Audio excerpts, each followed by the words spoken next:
Si on doit te demander d'être toujours joyeux et reconnaissant envers Dieu pour une chose, chaque jour, chaque matin, jusqu'au soir, c'est le salut.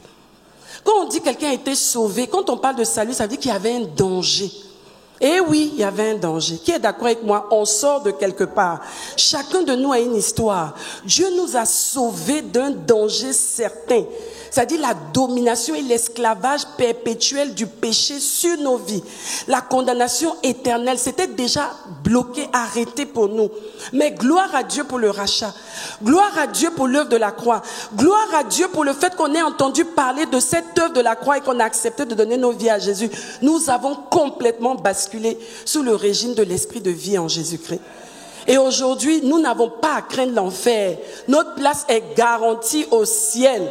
Et ça ne s'achète pas avec l'argent. Ça s'achète par quoi? Le fait d'avoir accepté le Seigneur Jésus comme notre Seigneur et notre Sauveur personnel. Donc pour ça, le fait que tu aies été racheté, le fait que tu aies été sauvé de tous les dangers visibles ou invisibles de maintenant, depuis du moment où tu es né de nouveau jusqu'à l'éternité, il y a bien des raisons d'abonder en action de grâce. Rien que pour ça. Quand j'entends des personnes qui disent, oui, mais moi je ne sais même pas ce que Dieu a fait pour moi, je ne vois rien. Hey, tu ne vois rien. Le fait que tu sois sur pied, est-ce que tu sais le nombre de pièges auxquels tu as échappé? Même pour arriver ici ce matin. Si Dieu ouvrait souvent nos yeux pour qu'on voit ce qu'il a fait, ce qu'il fait dans le secret pour nous, je vous assure que plus jamais tu n'ouvriras ta bouche pour murmurer, mais tu vas toujours dire, Seigneur, ce que je vois, je ne comprends pas, hein, mais comme je sais que tu es fidèle, je te rends toute la gloire et je te rends grâce. C'est ça. Jésus nous a donné son salut. Il nous a sauvés du péché, de l'enfer, de tous les dangers. Et sa justice nous a emmenés aujourd'hui à être des privilégiés, à nous positionner pour régner dans la vie par lui, sur cette terre, dans cette vie, au nom de Jésus. Et le fait de se savoir donc sous la couverture du plus fort de l'univers. Quand il m'a donné cette phrase, j'ai dit, waouh, te savoir, Daniel Wafo, sous la couverture du plus fort de l'univers, ça doit te positionner dans un état d'esprit de quelqu'un qui est toujours joyeux, qui sait que quel que soit alpha, quel que soit ce qui arrive, j'ai de mon côté le plus fort de l'univers. Vous vous rendez compte? Et souvent on est là, on se plaint, on pleure, on se cache, on croule sous les situations. Mais le Seigneur même dit, mais c'est pas possible. Est-ce que je t'ai pas parlé? Est-ce que je t'ai pas annoncé ma parole? C'est pour ça qu'il est bon d'être dans un endroit où la révélation nous est accordée au quotidien. Amen.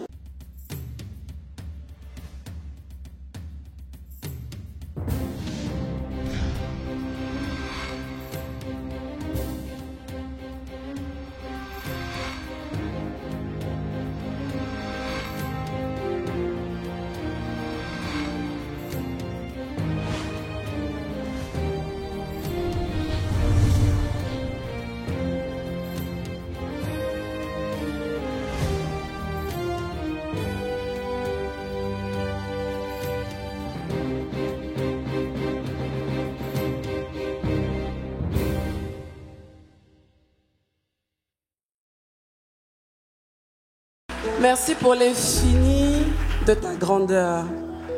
Merci pour l'infini de ta puissance.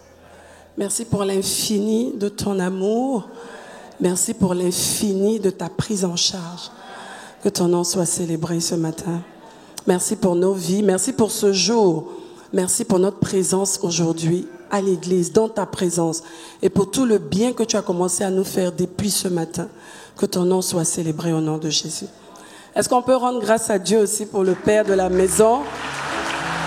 Est-ce que tu t'es rendu compte que les quelques déclarations qui ont eu lieu quelques minutes avant que je ne monte, tu as senti quelque chose se passer à l'intérieur de toi? Tu as ressenti comme toi-même, tu as commencé à te repositionner, redresser ta tête, redresser ton dos. Tu étais peut-être rentré courbé. C'est ça la puissance de la révélation, c'est ça la puissance de la parole. Gloire à Dieu pour son serviteur. Je vous assure, quand je dis que, parce qu'on partage toujours par rapport au message qui doit passer sur l'autel, parce que c'est un père responsable, pour ne pas que n'importe quoi se passe sur la chair dont il est responsable. Il m'a demandé, mais d'où est venu ce message? Et je lui ai dit, en fait, ces derniers temps, toute la plénitude de la révélation que j'entends sur la justice, sur le monde spirituel, je réalise la préciosité de ma position d'enfant de Dieu, en fait. Et je réalise vraiment combien Dieu m'a aimé, combien Dieu nous a aimés. C'est pour ça que le thème de mon message ce matin, c'est une vie d'action de grâce. Une vie d'action de grâce. Une vie qui est continuellement en train d'apprécier, de reconnaître, de valoriser la présence de Dieu et le rachat et la justice et la grâce et toutes les promesses et les bénédictions qui sont les nôtres au nom suprême de Jésus. Dis à ton voisin, je veux vivre une vie d'action de grâce. Une vie de gratitude. Je veux avoir un cœur continuellement reconnaissant. Aïe, aïe, aïe, Dieu est trop bon. On peut passer des heures et des heures et des heures à parler de sa bonté, de sa fidélité. Et le diable, lui, passe tout son temps pendant toute la journée, pendant les semaines, à nous montrer que Dieu n'est pas fidèle. Alors, c'est faux. C'est un pur mensonge. Tu peux t'asseoir dans la présence du Seigneur. Sois béni ce matin. Saint-Esprit, prends le total contrôle ce matin et glorifie Jésus encore. Amen. Thème, une vie d'action de grâce. Amen. L'action de grâce est une attitude de reconnaissance, en fait, de gratitude envers Dieu. Une vie qui est remplie donc de reconnaissance et de gratitude envers Dieu et qui se manifeste de plusieurs manières. On a tendance à abonder en action de grâce, à exprimer notre gratitude envers Dieu après une bénédiction, après un événement important ou marquant, ou généralement quand il y a de l'argent. Les gens pensent souvent que la bénédiction, ce n'est que l'argent en fait, alors que c'est beaucoup d'autres choses. Un enfant qui naît, un mariage qui se fait, une promotion, un contrat qui est signé, mais vraiment un diplôme, un examen qu'on a réussi. Toutes ces choses, c'est normal qu'on abonde en action de grâce. Mais ça ne doit pas s'arrêter juste à ces moments-là. Ça ne doit pas être circonstanciel seulement, ça ne doit pas être saisonnier, mais c'est quelque chose que nous devons faire tous les jours. Ça doit être continu, ça doit être quotidien. Nous ne devons pas être de ceux-là qui se plaignent dès que les choses ne vont pas comme on veut.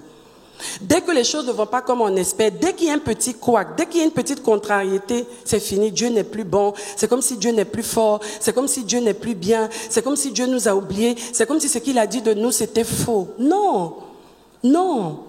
On a bien des raisons valables justement pour ne pas être de ceux qui passent tout leur temps à se plaindre et à murmurer, mais à être plutôt de ceux-là qui ont toujours un cœur reconnaissant et qui même dans les difficultés, dans l'adversité, savent apprécier la fidélité de Dieu et apprécier l'amour et la prise en charge de Dieu, même dans les choses qui ne vont pas dans le sens qu'on a espéré ou qu'on a demandé. Amen. Nous avons donc bien des raisons d'avoir cette reconnaissance quotidienne, continue, et je vous en donnerai quelques-unes. Par exemple, fondamentalement, le salut. Le salut, c'est-à-dire si on doit te demander d'être toujours joyeux et reconnaissant envers Dieu pour une chose, chaque jour, chaque matin, jusqu'au soir, c'est le salut. Quand on dit que quelqu'un a été sauvé, quand on parle de salut, ça veut dire qu'il y avait un danger. Eh oui, il y avait un danger. Qui est d'accord avec moi? On sort de quelque part. Chacun de nous a une histoire. Dieu nous a sauvés d'un danger certain. C'est-à-dire la domination et l'esclavage perpétuel du péché sur nos vies. La condamnation éternelle, c'était déjà bloqué, arrêté pour nous. Mais gloire à Dieu pour le rachat. Gloire à Dieu pour l'œuvre de la croix. Gloire à Dieu pour le fait qu'on ait entendu parler de cette œuvre de la croix et qu'on a accepté de donner nos vies à Jésus. Nous avons complètement basculé sous le régime de l'esprit de vie en Jésus-Christ. Et aujourd'hui, nous n'avons pas à craindre l'enfer. Notre place est garantie au ciel. Et ça ne s'achète pas avec l'argent. Ça s'achète par quoi? Le fait d'avoir accepté le Seigneur Jésus comme notre Seigneur et notre Sauveur personnel. Donc pour ça, le fait que tu aies été racheté, le fait que tu aies été sauvé de tous les dangers visibles ou invisibles de maintenant, depuis du moment où tu es né de nouveau jusqu'à l'éternité, il y a bien des raisons d'abonder en action de grâce. Rien que pour ça. Quand j'entends des personnes qui disent, oui, mais moi je ne sais même pas ce que Dieu a fait pour moi, je ne vois rien. Hey, tu ne vois rien. Le fait que tu sois sur pied, est-ce que tu sais le nombre de pièges auxquels tu as échappé, même pour arriver ici ce matin? Si Dieu ouvrait souvent nos yeux pour qu'on voit ce qu'il a fait, ce qu'il fait dans le secret pour nous, je vous assure que plus jamais tu n'ouvriras ta bouche pour murmurer, mais tu vas toujours dire, Seigneur, ce que je vois, je ne comprends pas, hein, mais comme je sais que tu es fidèle, je te rends toute la gloire et je te rends grâce. C'est ça. Jésus nous a donné son salut. Il nous a sauvés du péché, de l'enfer, de tous les dangers. Et sa justice nous a emmenés aujourd'hui à être des privilégiés, à nous positionner pour régner dans la vie par lui, sur cette terre, dans cette vie, au nom de Jésus. Et le fait de se savoir donc sous la couverture du plus fort de l'univers. Quand il m'a donné cette phrase, j'ai dit waouh, te savoir, Daniel Wafo, sous la couverture du plus fort de l'univers, ça doit te positionner dans un état d'esprit de quelqu'un qui est toujours joyeux, qui sait que quel que soit alpha, quel que soit ce qui arrive, j'ai de mon côté le plus fort de l'univers. Vous vous rendez compte? Et souvent on est là, on se plaint, on pleure, on se cache, on croule sous les situations. Mais le Seigneur même dit, mais c'est pas possible. Est-ce que je t'ai pas parlé? Est-ce que je t'ai pas annoncé ma parole? C'est pour ça qu'il est bon d'être dans un endroit où la révélation nous est accordée au quotidien. Amen. Acte 4, verset 12. Oui, le plus fort, il est de notre côté. De qui aurions-nous crainte? En lui seul. Et en aucun autre se trouve le salut. Les autres, quand ils ont des situations, ils appellent X, ils appellent Y, ils appellent au secours. Mais tout ça, c'est zéro, c'est rien devant le seul nom qui est au-dessus de tous les noms, le nom de Jésus. Et nous l'avons. Dans le monde entier, parmi tous les noms donnés aux hommes, il n'en existe aucun. Même 911 ne peut rien faire. Non, il n'y a aucun autre nom, aucun autre système. Il n'en existe aucun autre par lequel nous puissions être sauvés. Dès qu'il y a une situation de danger, on crie Jésus. La dernière fois, le docteur disait, si tu es dans une situation, même si tu ne sais pas prier, le nom de Jésus qui t'est donné, c'est un nom puissant. Et rien que pour ça, chaque matin, tu te lèves, tu dis gloire à Dieu pour Jésus. Et gloire à Dieu pour mon alliance. Gloire à Dieu pour ma capacité d'avoir accès, de pouvoir utiliser cette clé-là, en fait. Amen. Philippiens 2, versets 9 à 10. Gloire à Dieu. C'est pourquoi aussi, oh là là, Dieu l'a souverainement élevé. Et lui a donné le nom qui est au-dessus de tout nom. Afin qu'au nom de Jésus, tout genou fléchisse. Tout genou. Quelle que soit l'adversité, quel que soit le nom qui te fait peur, on dit ce nom-là fléchit devant Jésus.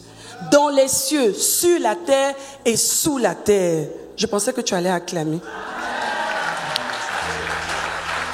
Une raison fondamentale pour être reconnaissant tous les jours de ta vie. Deuxième chose, deuxième raison, la vie Zoé. La vie, dis à ton voisin, la vie Zoé. La vie Zoé, elle fait fleurir. Peut-être que partout où il y a la vie, il y a du progrès, il y a des résultats en fait. C'est pas stérile. La vie apporte quelque chose. Et imaginez-vous la vie de Dieu. La vie, la grande vie, la glorieuse vie de Dieu à l'intérieur de nous. Non, toi, bouge-toi un peu quand même. Tu n'es pas n'importe qui, hein. Ah ça, la glorieuse vie de Dieu est en nous. Elle nous fait fleurir, elle nous colore, elle embellit nos vies, elle produit du fruit.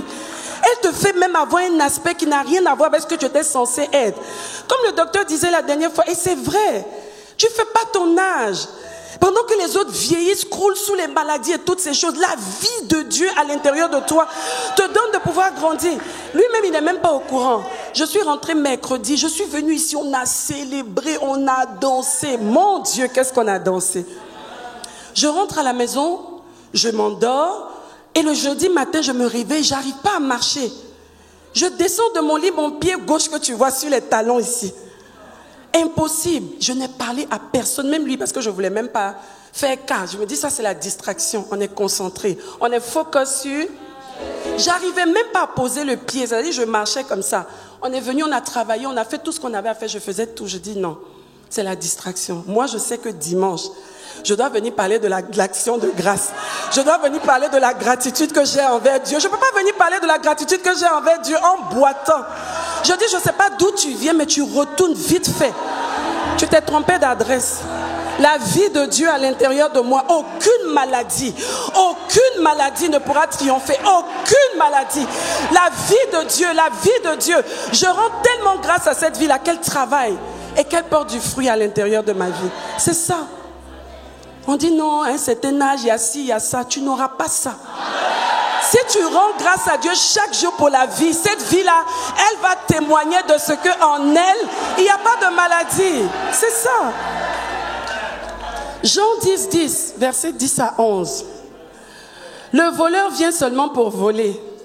Comme il a voulu voler ma joie, voulu prendre ma force, il a menti. Pour immoler et pour faire périr. Moi, je suis venu pour donner la vie aux brebis. Je suis une brebis du Seigneur. Tu es une brebis du Seigneur. Il est venu pour nous donner la vie. Il dit, une vie sur... Tu crois même pas. Tu vois, la manière dont tu dis même, ça me dérange. Je vais pas dire ton amen m'embête, mais ta répétition m'embête.